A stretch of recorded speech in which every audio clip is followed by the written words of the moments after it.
তোতলা, বাংলায় কথা বলতে পারে না, ভালো অভিনয় পারে না, লোফার। আগে হ্যাঁ, এইসব অ্যাডজেক্টিভ ইউজ করা হয়েছিল আমাদের বিভিন্ন বুদ্ধিজীবী দ্বারা একজন অভিনেতার প্রতি। রাজনীতিতে নেমেছে কোনো পার্টির পা চাটার জন্য, মানুষের পাশে কখনোই দাঁড়াবে না, খালি টাকা বোঝে, এই সব কথাও বলা হয়েছিল এই মানুষটাকে। আচ্ছা, আপনাকে বা আমাকে যদি এইভাবে কেউ ডিসক্রাইব করতো তাহলে আপনি কি করতেন? আপনার জানি না, তবে আমি তুমুল ঝগড়া বাঁধিয়ে দিতাম। তবে যেই মানুষটাকে এইভাবে ডিসক্রাইব করা হয়েছে সে কিন্তু কোনো ঝগড়া করেনি, সে শুধু একটা হাসি মুখ দিয়ে নিজের কাজ দিয়ে সবাইকে উত্তর দিয়ে গেছে। আজ আমাদের বাংলা ফিল্ম ইন্ডাস্ট্রির নেভা প্রদীপকে নিজে এক হাতে আগলে রেখেছে এই মানুষটা। যেখানে বাংলা সিনেমা বাজেট ওভারকাম করতে পারে না, সেইখানে এই মানুষটার নামের পাশে ব্লকবাস্টার ওয়ার্ডটি সব সময় থাকে। আগে হ্যাঁ, এতক্ষণে হয়তো আপনারা ধরে নিয়েছেন আমি কথা বলছি আমাদের বাংলার সব থেকে বড় সুপারস্টার দেবকে নিয়ে। দেব নামক এই সুপারস্টারের আসল নাম হচ্ছে দীপক অধিকারী, এবং তার বাবার নাম গুরুদাস অধিকারী এবং মায়ের নাম মৌসুমী অধিকারী। কেশপুরের একটি ছোট গ্রাম মহিষায় জন্মগ্রহণ করেন এই সুপারস্টার। ছোটবেলায় মামাবাড়িতে থাকলেও মাত্র 12 বছর বয়সে তিনি পাড়ি দেন স্বপ্নের শহর মুম্বাই, যেখানে তার বাবার এক ক্যাটারিং এর বিজনেস ছিল। তার বাবার ক্যাটারিং থেকে খাওয়া যেত বিভিন্ন নামি দামি প্রোডাকশন হাউসে, এবং আজও বোম্বেতে গুরুদাস অধিকারীকে বড় বড় সুপারস্টাররা এক নামে চেনেন। ছোটবেলা থেকেই লাইটস, ক্যামেরা, অ্যাকশন এই সব শব্দ থেকে অবগত ছিলেন দেব, এবং তাই ছোটবেলা থেকেই সিনেমার প্রতি একটা ভালোবাসা জন্মায় তার। অনেকেই হয়তো জানেন না, তবে দেবের সিনেমা ইন্ডাস্ট্রিতে পদার্পণ ঘটে 2004 সালে মুক্তিপ্রাপ্ত টারজান দ্য ওয়ান্ডার কার মুভির থ্রু দিয়ে।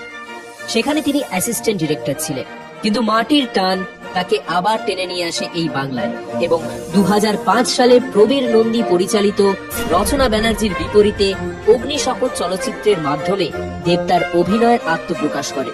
And no, it was not a dream Dev. মাত্র 2 দিন পরেই সিনেমা হল থেকে এই সিনেমাটাকে নামিয়ে দেওয়া হয়, এবং এই সিনেমাটা বক্স অফিসে ডিজাস্টার ফলাফল হয়।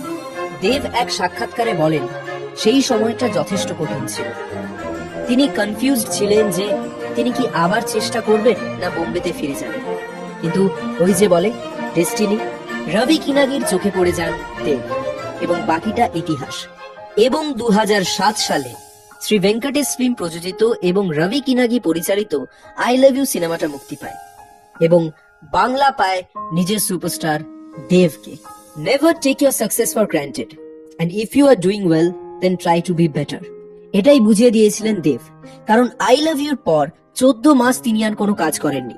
তিনি আবার পাড়ি দিয়েছিলেন বোম্বে, এবং সেখানে নতুন ডান্সিং স্টাইল এবং ফাইটিং স্টাইল শিখে বাংলায় ফিরে আসেন। এবং 2009 সালে শুভশ্রী গাঙ্গুলির বিপরীতে রাজ চক্রবর্তীর পরিচালিত অ্যাকশন রোম্যান্স চ্যালেঞ্জ দিয়ে অভিনয় প্রত্যাবর্তন ঘটে দেবের। এই সিনেমাটি ব্যাপকভাবে ব্যবসা সাফল্য হয় এবং দেবকে এনে দেয় তার সুপারস্টার ট্যাগ। সেই সময় প্রত্যেকটা বাচ্চার মুখে দেবের নাম ছিল, এবং আজও কলেজে সেই দেবের এন্ট্রিটা সবার মনে আছে। এবং তারপর আর ফিরে তাকাতে হয়নি তাকে।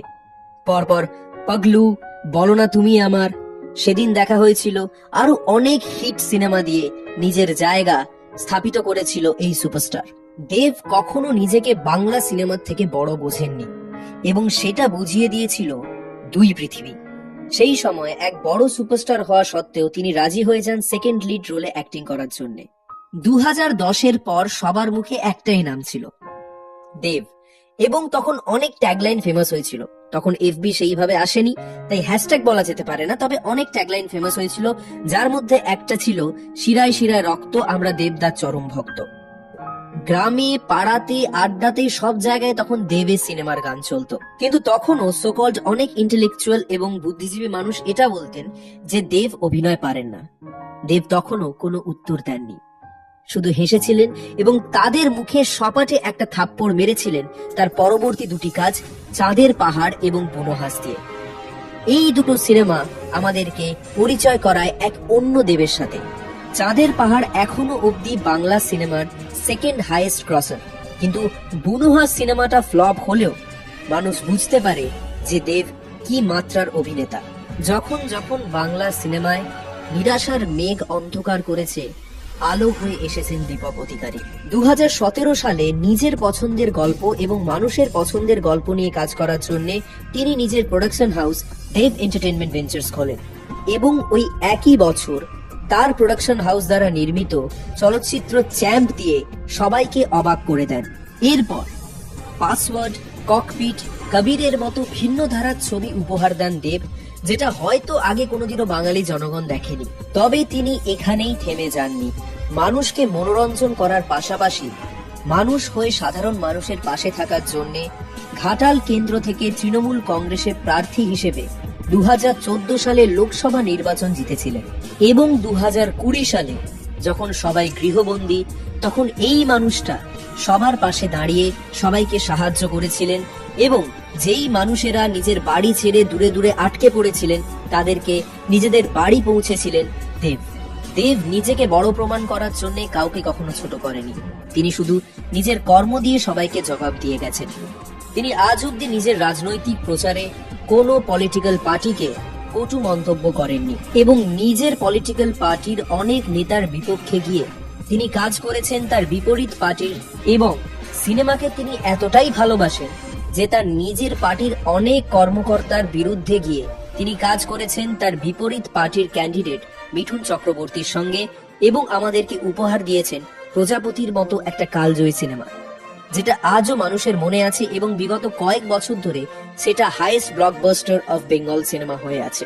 একটা সিনেমা নিয়ে কথা না বললে হয়তো দেবের ব্যাপারে সম্পূর্ণ বলা হবে না। 2016 সালের দুর্গাপুজোয় মুক্তি পায় মাল্টি স্টারার জুলফিকার, যাতে অভিনয় করে বহু তাবড় তাবড় অভিনেতা যেরকম প্রসেনজিৎ চট্টোপাধ্যায়, পরমব্রত চ্যাটার্জি, যিশু সেনগুপ্ত, কৌশিক সেন ইত্যাদি।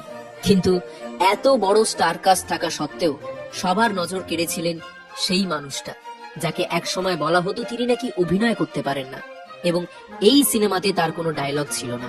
প্রসিদ্ধ বলিউড চলচ্চিত্র পরিচালক মহেশ ভট্ট একবার সৃজিত মুখার্জিকে বলেছিলেন যে এই মানুষটা চোখ দিয়ে যা অভিনয় করে দিয়ে গেছে তা হয়তো কেউ কখনো করতে পারবে না।